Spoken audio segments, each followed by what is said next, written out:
Inscreva-se no Teaching Tales Lab. Agora vamos começar. Reed Anderson entrou no estacionamento do hospital às 6h47 da manhã.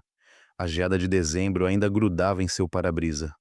Como cirurgião de trauma no Hospital de Santa Catarina, os turnos matinais se tornaram segunda natureza ao longo de seus 12 anos no hospital. Ele pegou seu termo de café preto, o bom que Charlie aprendeu a fazer do jeito que ele gostava, e se dirigiu à entrada dos funcionários. Seu telefone vibrou, uma mensagem de texto de seu filho. Boa sorte com suas cirurgias hoje, pai.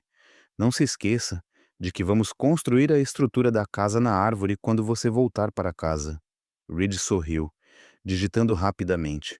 Não perderia isso por nada, filhão. Charlie completou 9 anos no mês passado, e Reed notou a mudança nele ultimamente. O menino estava mais quieto ao redor da família de Melinda, mais reservado durante os jantares de domingo na casa dos Escobar. A esposa de Reed insistia que era apenas uma fase, que seu sobrinho Donnie estava ajudando Charlie a se fortalecer. Mas Reed também havia sido uma criança quieta e reconhecia os sinais de algo mais. A manhã passou em um borrão de rondas e uma cirurgia particularmente complexa em uma vítima de acidente de moto. Ao meio-dia, Reed estava revisando os prontuários dos pacientes em seu escritório quando seu telefone tocou. Doutora Patricia Saunders, a chefe de pediatria e uma de suas amigas mais próximas no hospital. Reed, você está livre para almoçar. Preciso falar com você sobre algo. Eles se encontraram na cafeteria. A expressão de Patrícia era séria, profissional, mas seus olhos continham algo mais, uma preocupação que ia além da cortesia colegial.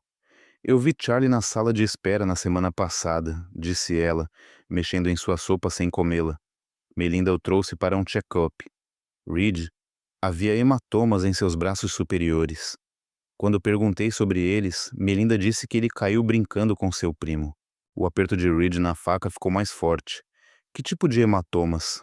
Padrões de impressões digitais, 4 em cada braço, consistente com alguém segurando-o com força por um adulto.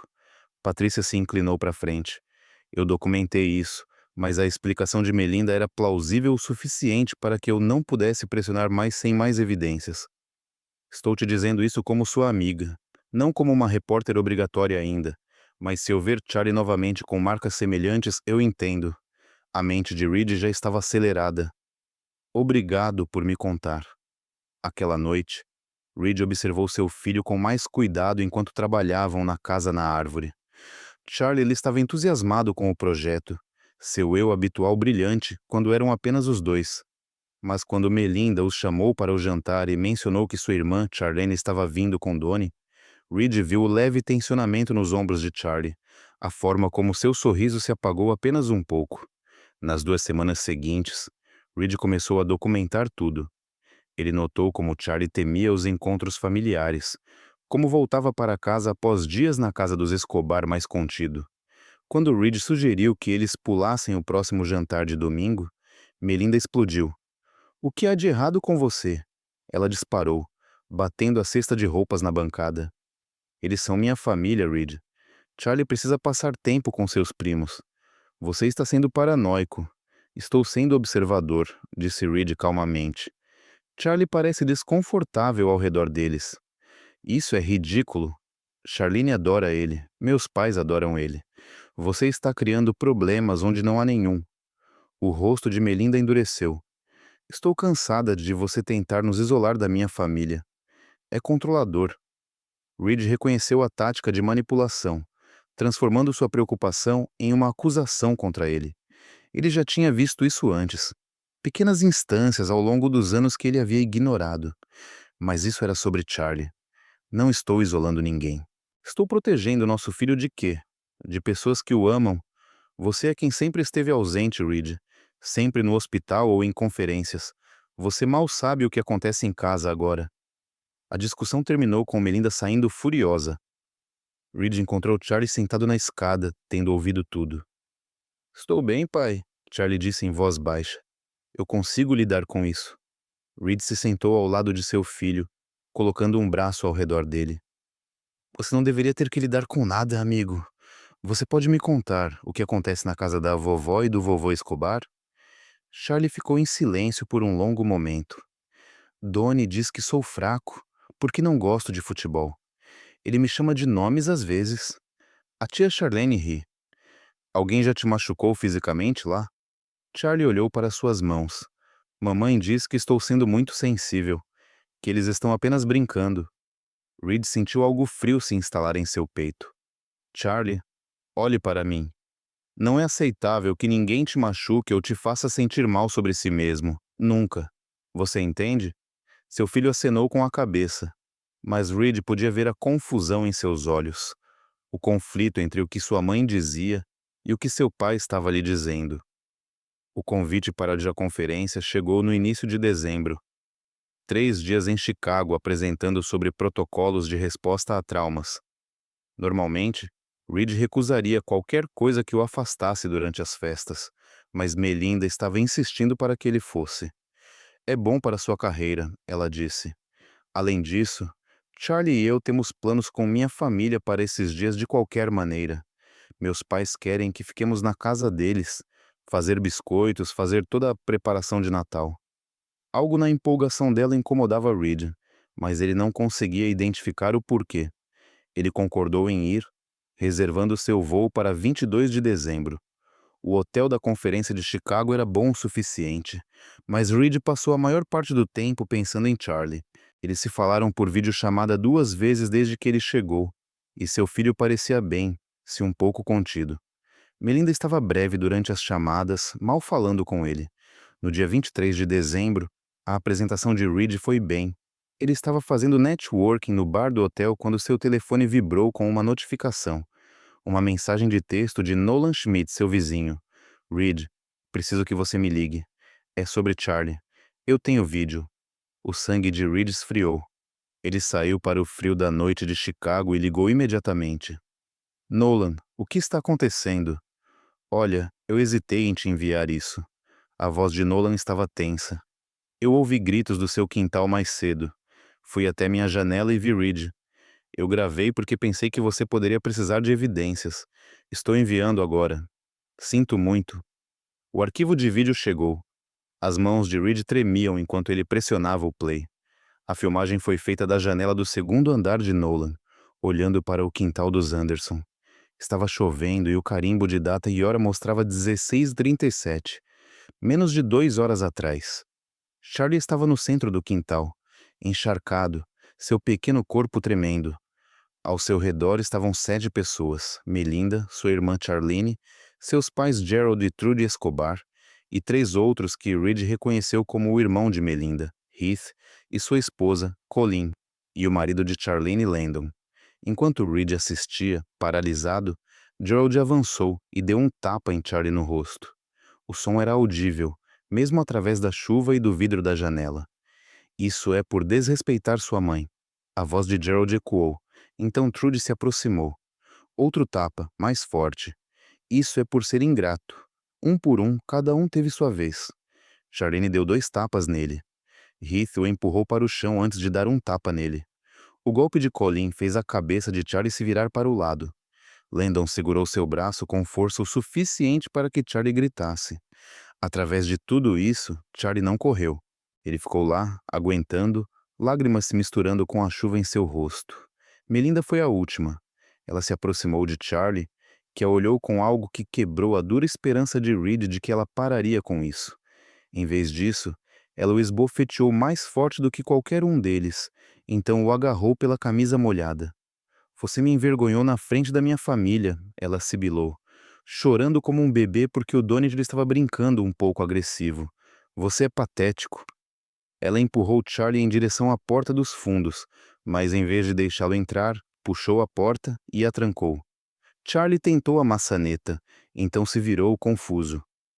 Mãe, você pode ficar aqui fora até aprender um pouco de respeito, Melinda disse através do vidro. Talvez o frio te endureça no canto da moldura, visível na varanda coberta. Donnie ficou assistindo. Ele estava rindo, apontando para Charlie e fazendo gestos de choro.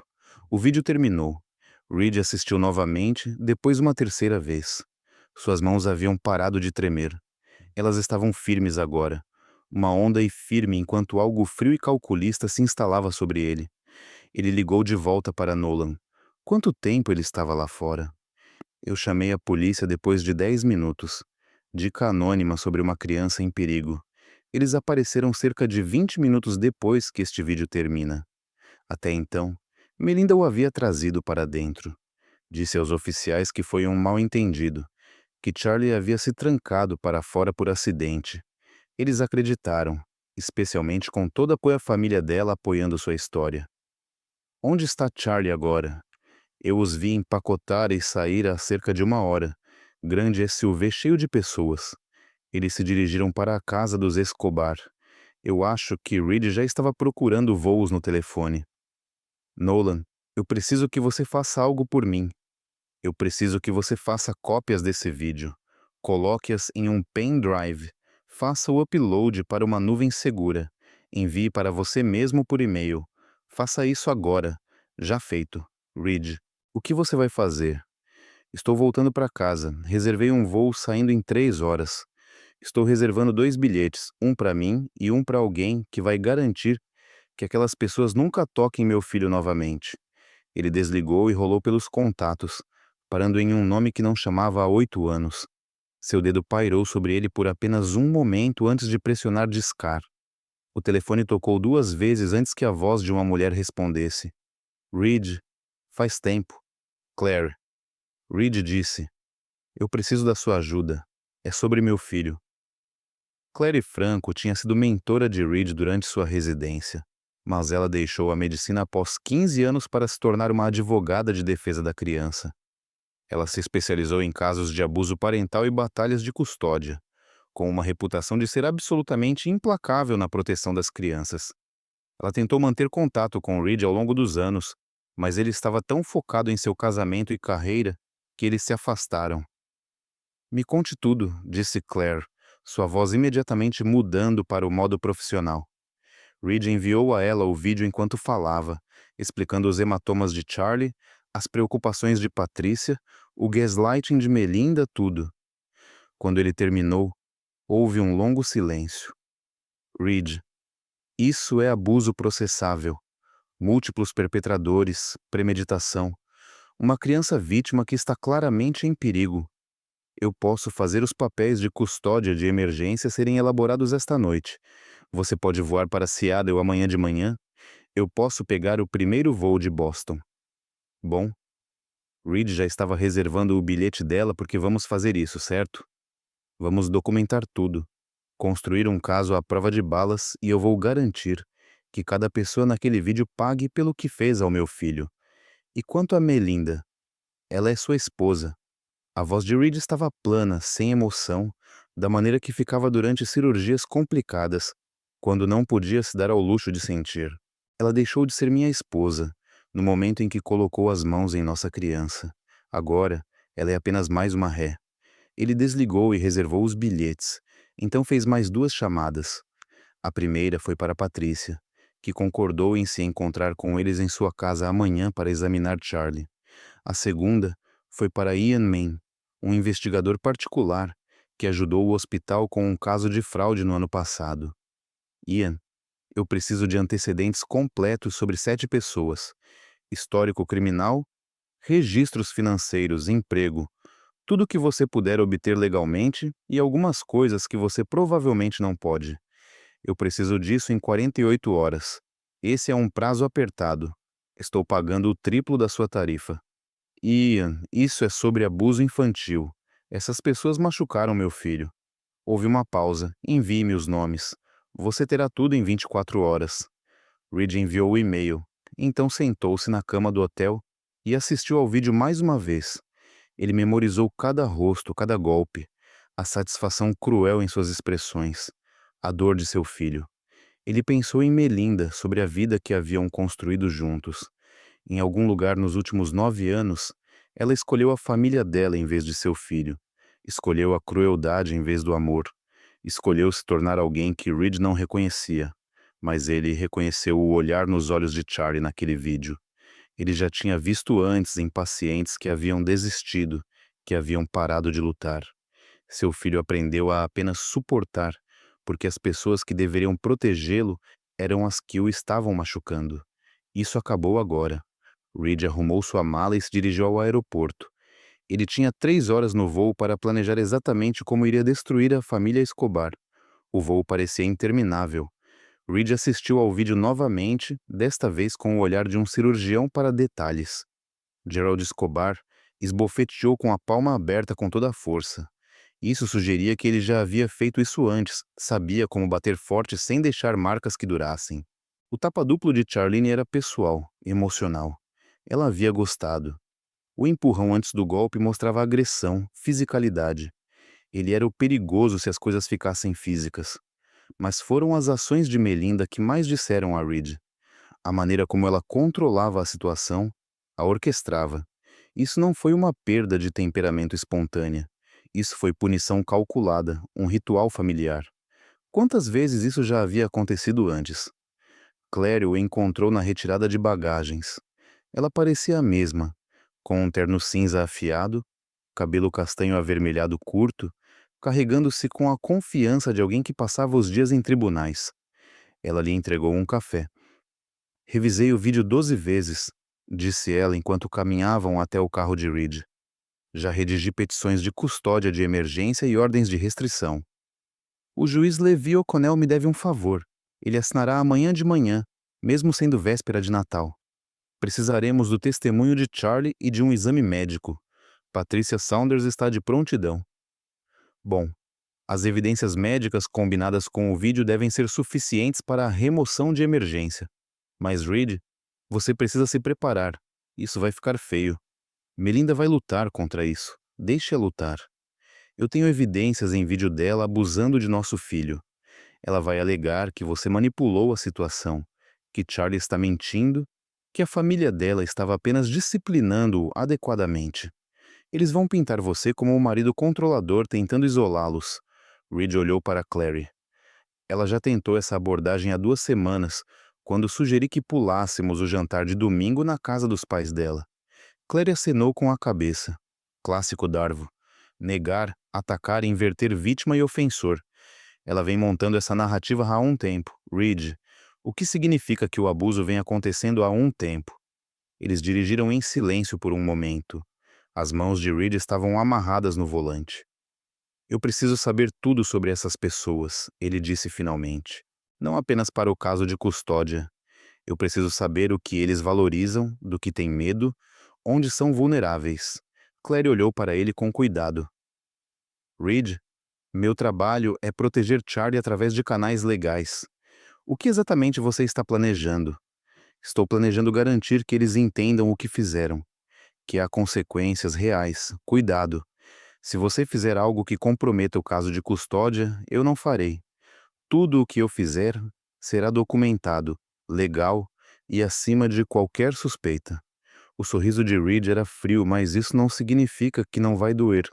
Eles chegaram à casa de Reed às 11 da noite. O lugar estava escuro, vazio. Reed caminhou por cômodos que de repente pareciam contaminados. Sua casa, onde seu filho deveria estar seguro, havia se tornado um lugar de medo.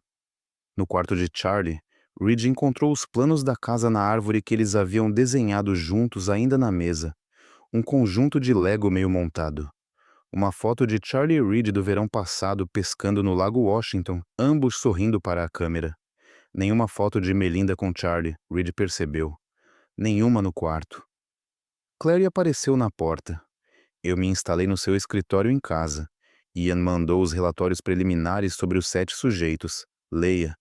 Há algo que você deve ver. No escritório, Clary tinha seu laptop aberto com arquivos exibidos. Este é o histórico de emprego de Gerald Escobar. Ele foi demitido de 3 empregos nos últimos 15 anos por questões disciplinares. Lendo nas entrelinhas dos relatórios de RH que Ian obteve, ele tem problemas de controle da raiva. Testemunhas relataram que ele empurrou subordinados. Abuso verbal. Ela clicou em outro arquivo. Charlene Escobar. Bem, Charlene Alvarado agora. Ela teve o CPS chamado 2 vezes por causa de Donnie. Ambas as vezes os casos foram arquivados após a família fornecer declarações. Quer adivinhar quem garantiu sua parentalidade? Melinda, entre outros. É um padrão. Eles se protegem, cobrem um ao outro. Clary puxou mais arquivos. Hatch Escobar tem um DUI de 6 anos atrás que foi reduzido. Landon Alvarado tem uma ordem de restrição de uma ex-namorada alegando violência doméstica, também reduzida para perturbação da paz. Eles são todos facilitadores, disse Reed. Um sistema familiar inteiro, construído em torno da proteção dos agressores. Exatamente. E Charlie está preso no meio disso. Claire fechou o laptop. Vamos tirá-lo de lá. Amanhã de manhã, iremos diante do juiz O'Connell, obter a ordem de emergência e então iremos buscar seu filho. E quanto a hoje à noite? Charlie está lá com eles agora. Eu sei, mas precisamos da autoridade legal primeiro. Se você aparecer lá agora, eles vão chamar a polícia, alegar que você está agindo de forma errática, usar isso contra você.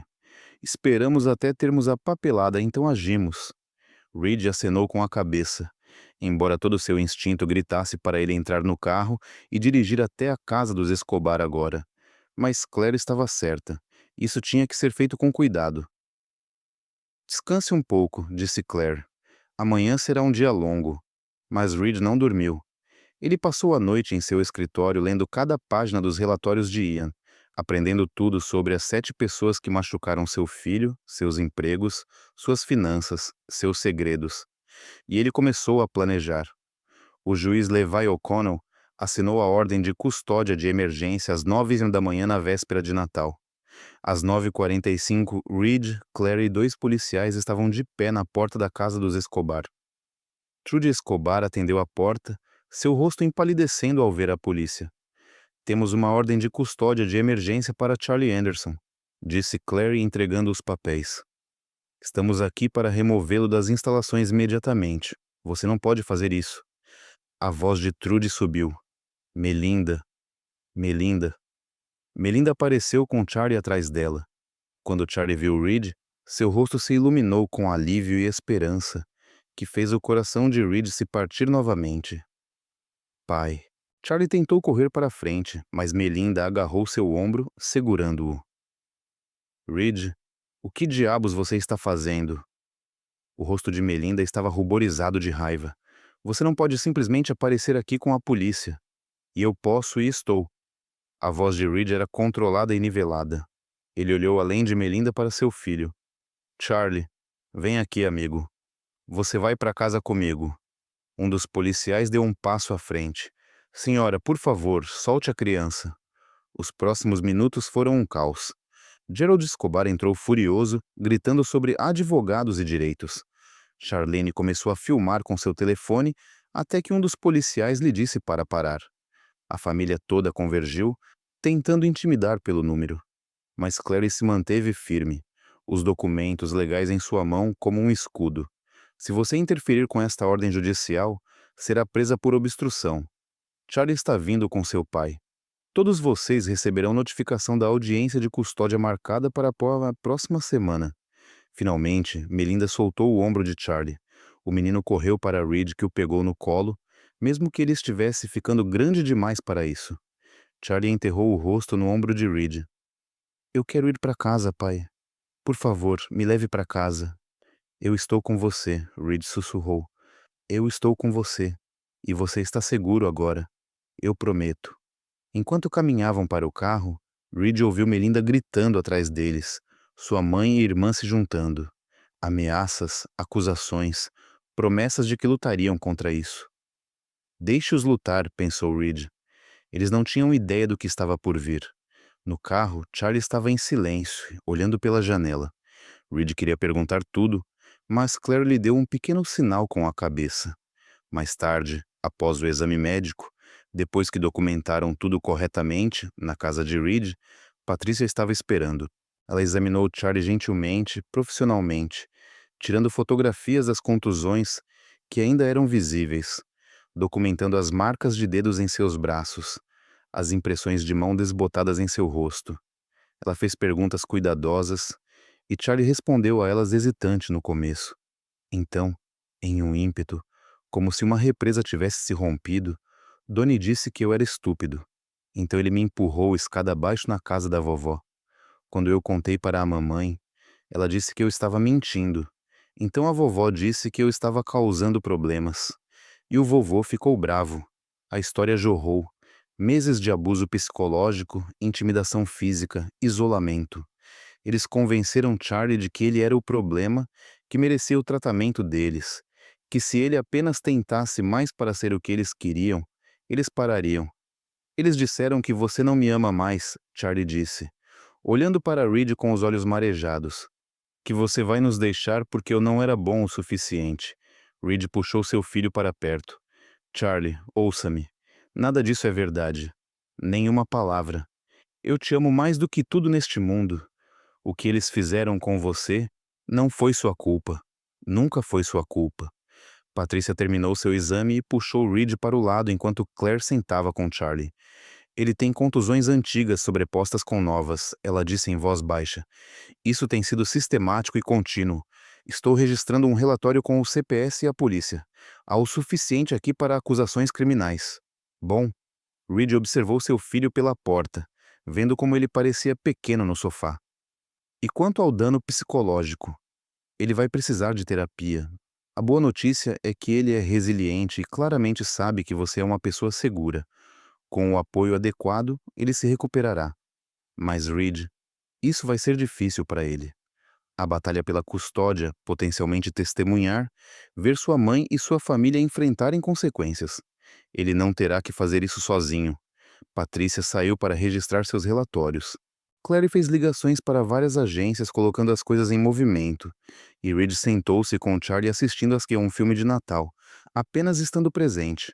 Mas em sua mente, ele estava passando pelo plano que havia formulado durante a noite sem dormir. A família Escobar achava que era intocável, protegida por seus números e sua disposição de mentir uns pelos outros. Eles estavam errados. A audiência de custódia estava marcada para 30 de dezembro, mas Reed não esperou o processo legal seguir seu curso antes de começar a implementar seu plano.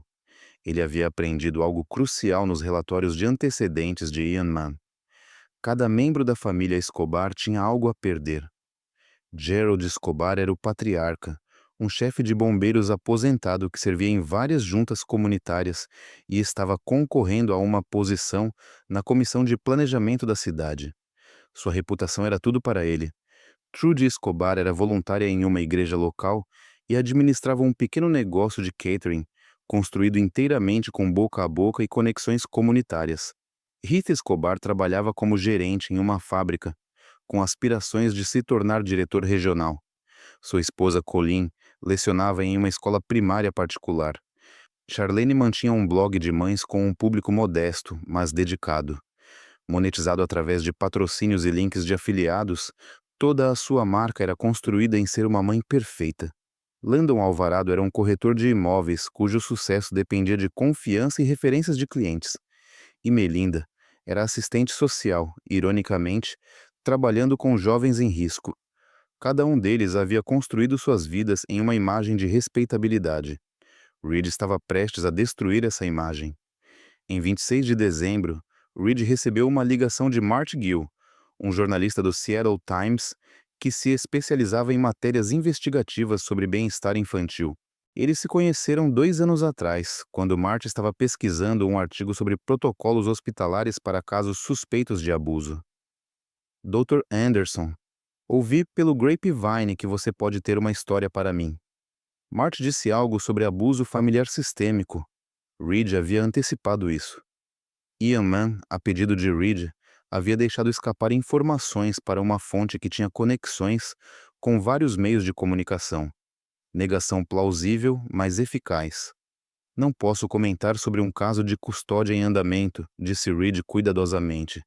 Mas posso te dizer que se alguém solicitar os registros públicos relacionados ao pedido de custódia de emergência número, ele citou o número do caso, pode encontrar algumas evidências em vídeo muito perturbadoras que foram apresentadas ao Tribunal de Aben. Registro público, certo? Marte já estava digitando. E se alguém quisesse entender o contexto mais amplo de como sistemas familiares inteiros possibilitam o abuso, então talvez quisessem investigar as demissões de Gerald Escobar, os relatórios, do CPS sobre Charlene Alvarado e os requisitos de licenciamento profissional para assistentes sociais que cometem abuso infantil. Houve uma pausa. Dr. Anderson, preciso perguntar, você tem certeza de que quer que isso seja divulgado? Uma vez que é público, não há como voltar atrás. Reed pensou em Charlie, no medo nos olhos de seu filho naquele vídeo, na maneira como ele dissera. Eu consigo lidar com isso, naquela pequena voz derrotada. Tenho certeza de que essas pessoas machucaram uma criança, minha criança, e elas têm se safado disso porque se protegem mutuamente. Alguém precisa quebrar essa proteção. Se isso custar suas reputações, suas carreiras, suas vidas confortáveis, ótimo. Eles deveriam ter pensado nisso antes de colocar as mãos em uma criança de 9 anos. Vou começar a investigar. Marty disse. Isso pode levar alguns dias. Leve seu tempo, seja minucioso. Quero que a história seja à prova de balas. A próxima ligação que Reed fez foi para o Departamento de Crianças, Jovens e Famílias do Estado de Washington. Ele pediu para falar com a comissão de licenciamento que supervisionava os assistentes sociais aos assistentes sociais. Preciso registrar uma reclamação formal contra uma de suas assistentes sociais licenciadas por abuso infantil. Ele disse, tenho evidências em vídeo e relatórios médicos. A mulher do outro lado da linha parecia cética a princípio, até que Reed lhe enviou o vídeo. Então, seu tom mudou dramaticamente. Sr. Anderson, vou precisar encaminhar isso para nossa unidade de investigação imediatamente. Qual é o nome da assistente social? Melinda Anderson. Ney Escobar. Número da licença. Ele leu o número dos documentos que Claire havia puxado. Ela trabalha para os serviços familiares do condado de King. Entraremos em contato dentro de 48 horas. Sr. Anderson, quero que saiba que este é exatamente o tipo de relatório que levamos muito a sério. Um assistente social abusando de uma criança é inconcebível. Sim, Reed disse em voz baixa. É. Ele desligou e olhou para o relógio. Claire estava no tribunal registrando moções adicionais. Patrícia estava preparando seu testemunho médico. Ian Mann estava investigando mais a fundo as finanças da família Escobar. Reed tinha a sensação de que poderia haver algumas irregularidades fiscais que valessem a pena explorar. E amanhã, Reed tinha compromissos agendados com o diretor da escola particular, onde Colin Escobar lecionava, o diretor regional da empresa de manufatura de Heath e os 3 maiores patrocinadores do blog de Charlene. Ele não ia machucar fisicamente nenhum deles, não precisava. Ele ia desmantelar sistematicamente as vidas confortáveis que eles haviam construído enquanto abusavam de seu filho. Cada pilar de respeitabilidade deles, cada fonte de renda, cada pedaço de reputação. Ele ia derrubar tudo isso usando nada além da verdade. Naquela noite, Reed fez o jantar para Charlie. Mac e queijo, do jeito que seu filho gostava. Eles comeram juntos e conversaram sobre coisas neutras, videogames, a casa na árvore que haviam terminado de construir, lugares que poderiam visitar no próximo verão. Mas quando Charles estava se preparando para dormir, ele parou na porta do seu quarto. Pai, eles vão me fazer voltar? Reed se agachou para ficar na altura dos olhos de seu filho. Não, eu prometo a você, Charlie, você nunca terá que voltar para aquela casa. Você vai ficar comigo, onde está seguro. E quanto à mamãe? Essa foi uma resposta mais difícil. Sua mãe? Ela fez escolhas que te machucaram. Escolhas de adulto que têm consequências de adulto. Agora, a coisa mais importante é que você está seguro e amado. Charlie assentiu lentamente. Eu a amava. Eu realmente a amava, mas ela me assustava, pai. Todos eles me assustavam. Eu sei, amigo. Eu sei. E sinto muito por não ter estado lá para te proteger antes. Você está aqui agora. Charlie o abraçou forte. Isso é o que importa. Depois que Charlie adormeceu, Reed sentou-se em seu escritório em casa e revisou seu progresso. As peças estavam começando a cair. Amanhã, elas cairiam mais rápido. Em 28 de dezembro, as primeiras fissuras na fachada da família Escobar estavam se tornando visíveis. Os patrocinadores do blog de Charlene haviam recebido todos os e-mails anônimos contendo capturas de tela do vídeo, cuidadosamente editadas para proteger a identidade de Charlie, mas mostrando claramente uma mulher que correspondia à descrição de Charlene agredindo uma criança. Dois de seus maiores patrocinadores a abandonaram imediatamente. Os comentários no Instagram dela estavam cheios de perguntas sobre os rumores de abuso. O diretor da escola de Colin recebeu uma reclamação formal de pais preocupados, fabricada por Ian Mann através de sua rede, junto com informações sobre sua presença no vídeo de abuso. A escola já colocou em licença administrativa, enquanto a investigação estava em andamento. O diretor regional de Heath recebeu uma dica anônima sobre seu DUI e a política rigorosa da empresa contra empregar pessoas com registros criminais recentes. Uma revisão interna foi iniciada. A igreja onde Trudy era voluntária recebeu uma carta redigida de forma educada de vários membros da congregação preocupados, perguntando sobre sua política em relação ao abuso infantil e se os voluntários eram devidamente verificados. A carta incluía um link para os registros públicos do tribunal. Landon encontrou seu escritório de corretagem inundado de repente com avaliações negativas online, todas de contas criadas na semana passada, todas mencionando preocupações sobre caráter e confiabilidade. E Gerald recebeu uma carta da Comissão de Planejamento da cidade indicando que sua nomeação estava sob revisão, devido a alegações preocupantes trazidas à atenção da comissão. Reed acompanhou tudo de seu escritório em casa, assistindo ao caos se desenrolar com uma satisfação sombria. Nada disso era ilegal. Tudo era informação que eles mesmos haviam divulgado, consequências que haviam conquistado através de suas ações. Ele estava apenas se certificando de que essas consequências finalmente os alcançassem. Claire ligou na noite do dia 28. Leia, os Escobars contrataram um advogado, Burton Prince. Ele é caro e é feroz. Eles vão alegar que você orquestrou uma campanha de difamação contra eles. Eu fiz, Reed perguntou suavemente. Não jogue jogos. Eu sei o que você está fazendo. E embora eu não esteja dizendo que eles não merecem, você precisa ter cuidado. Se o juiz achar que você está manipulando a tal opinião pública para influenciar o caso de custódia, eu não manipulei nada. Eu apresentei reclamações aos órgãos de licenciamento apropriados. Eu forneci informações de registros públicos a um jornalista. Eu me certifiquei de que as pessoas certas tivessem acesso à verdade sobre o que aconteceu. Isso não é manipulação, Clary. Isso é transparência. Burden Prince não verá dessa forma. Então Burden Prince pode provar que eu fiz algo ilegal. Boa sorte para ele. Clary suspirou. A audiência é em 2 dias. Como está Charlie? Melhor. Começamos com um terapeuta ontem. Dr. Jack Moss se especializa em trauma infantil. Ele é bom. E como você está? Reed hesitou. Estou fazendo o que precisa ser feito. Reed, eles machucaram meu filho, Claire.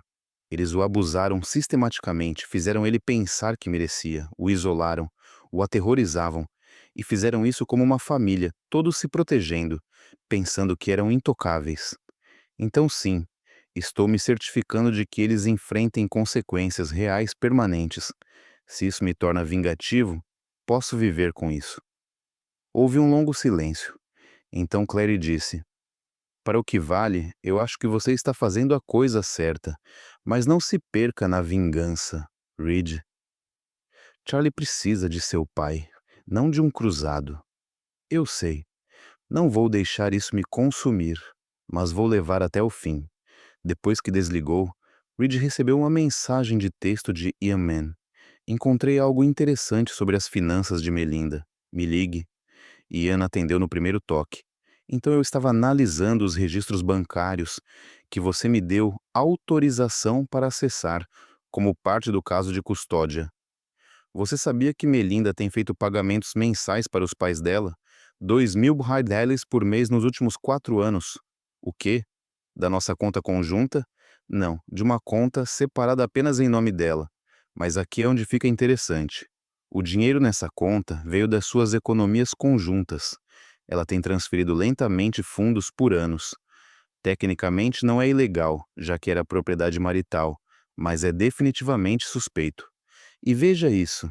Esses pagamentos para os pais dela coincidem com quando o negócio de catering deles estava falindo. Ela essencialmente o salvou. Reed sentiu uma compreensão fria se instalar sobre ele. Ela tem comprado a lealdade deles ou os pago. Mais provavelmente ambos. E tem mais uma coisa. Lembra como Charlene teve aquelas ligações para o CPS? Eu encontrei trocas de e-mails entre Melinda e a irmã dela. Melinda orientou Charlene sobre o que dizer, como se apresentar, como fazer as alegações desaparecerem. Ela usou sua posição como assistente social para ajudar a irmã a evitar a investigação. Isso é violação de ética, além de tudo mais. Sim, eu documentei tudo. Pode querer passar isso para o conselho de licenciamento dela. Reed fez exatamente isso junto com um e-mail para o supervisor de Melinda nos serviços de família do condado de King. Ele foi metódico, incluindo carimbos de data e hora, evidências, cadeias, cada detalhe que tornaria o caso impossível de ser descartado. Na manhã seguinte, 29 de dezembro, o artigo de Marty Giles foi publicado. A manchete dizia: quando sistemas familiares permitem abuso, como uma criança caiu pelas fendas apesar de múltiplos sinais de alerta. Foi devastador. Marty fez sua lição de casa, corroborando cada detalhe com registros públicos e entrevistas. Ele obteve declarações de Nolan Schmidt, de Patricia Saunders, falando cuidadosamente dentro dos limites da IPA, dos policiais que responderam à cena.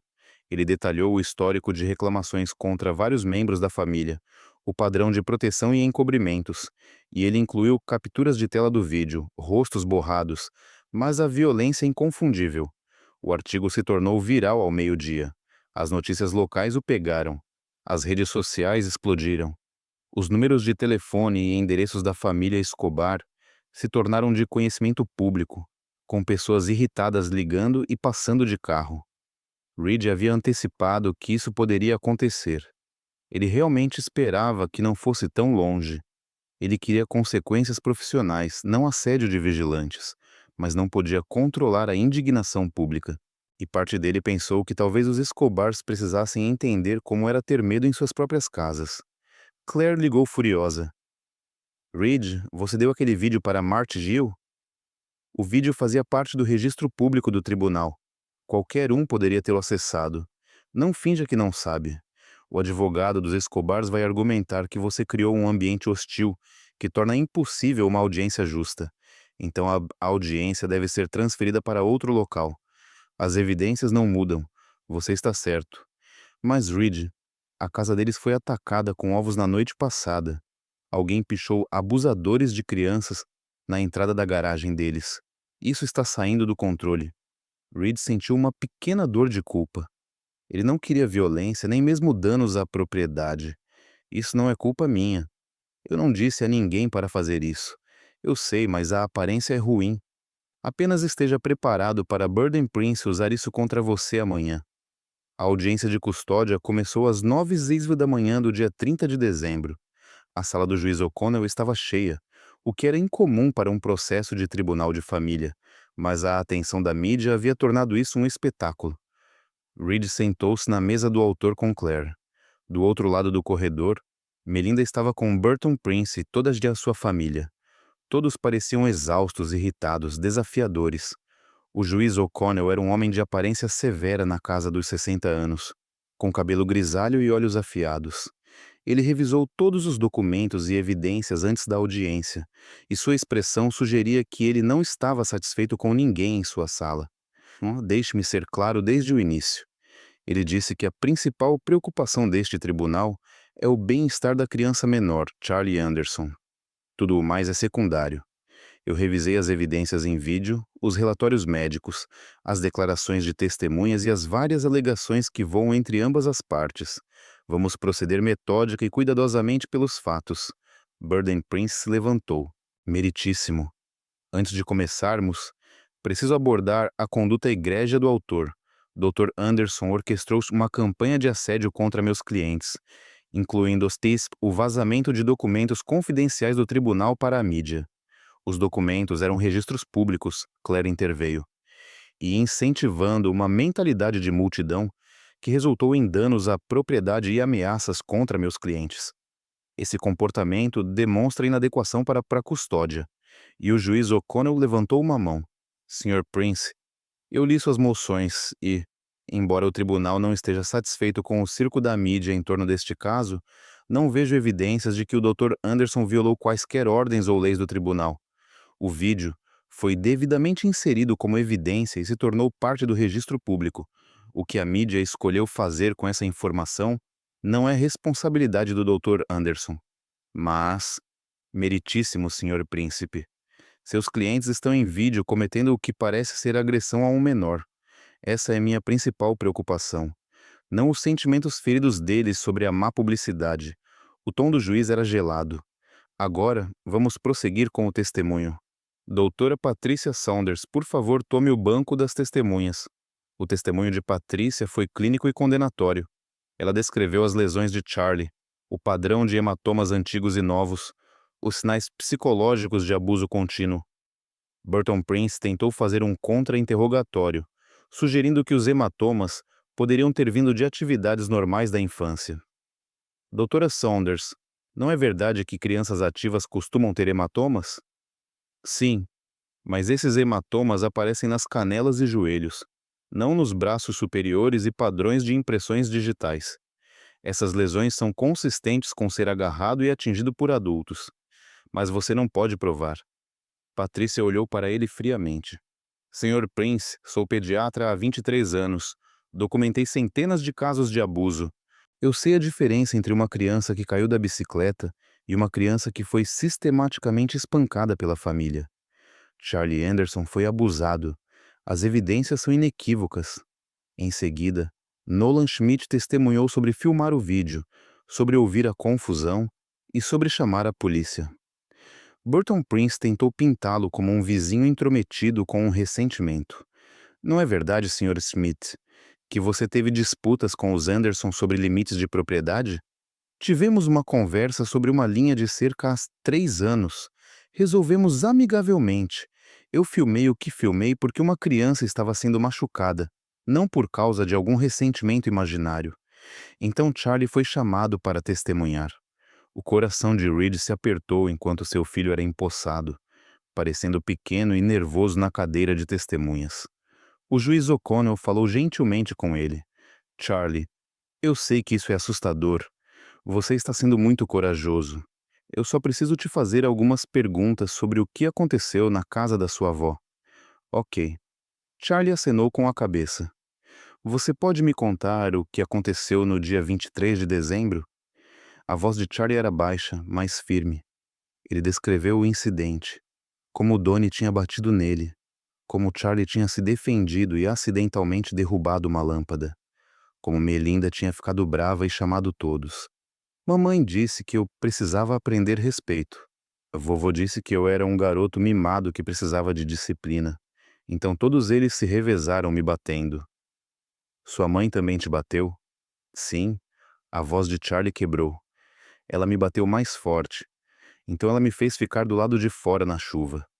Ela disse que eu não podia voltar até aprender minha lição. O contra-interrogatório de Burton Prince foi gentil.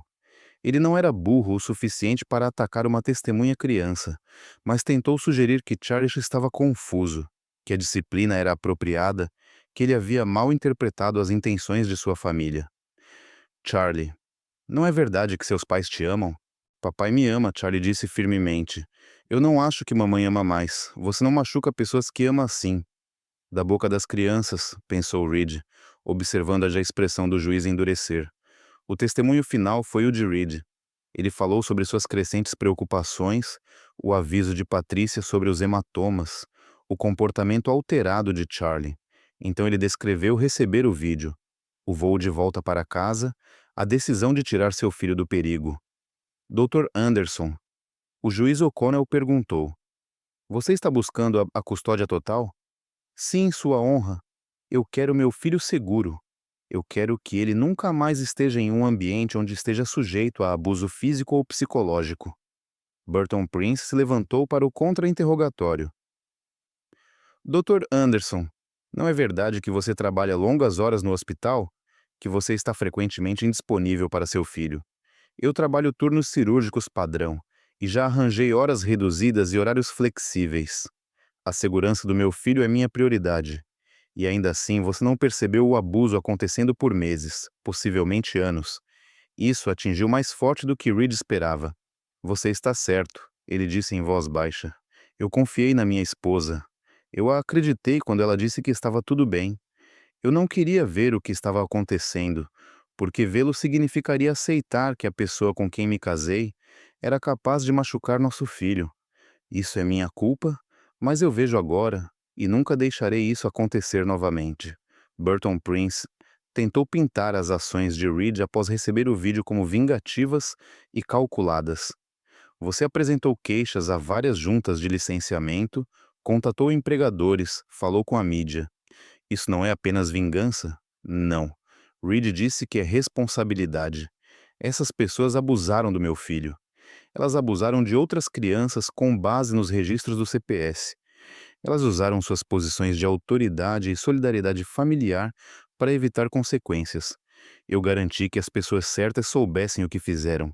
Se isso resultou em consequências profissionais para elas, isso não é vingança, isso é justiça. Então, você admite que queria que elas sofressem?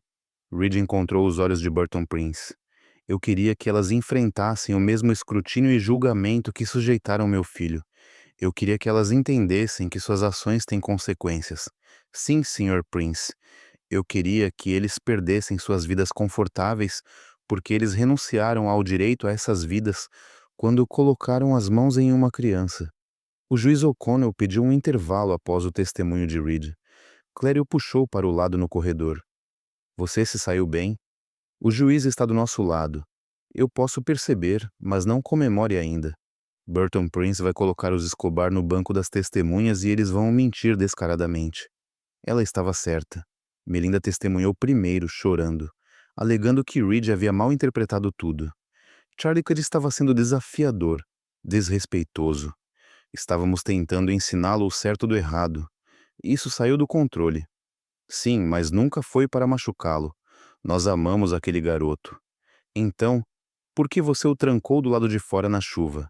Claire perguntou no contra-interrogatório. Eu. Eu estava brava. Eu cometi um erro, mas Reed está usando um erro para destruir toda a minha família. Um erro? Registros médicos mostram que Charlie tinha hematomas consistentes com ser agarrado com força 2 semanas antes deste incidente. Outro erro? Melinda hesitou. Meninos ficam com hematomas. Ele estava brincando de forma agressiva com seu primo Donnie, que teve o CPS chamado 2 vezes por violência contra outras crianças.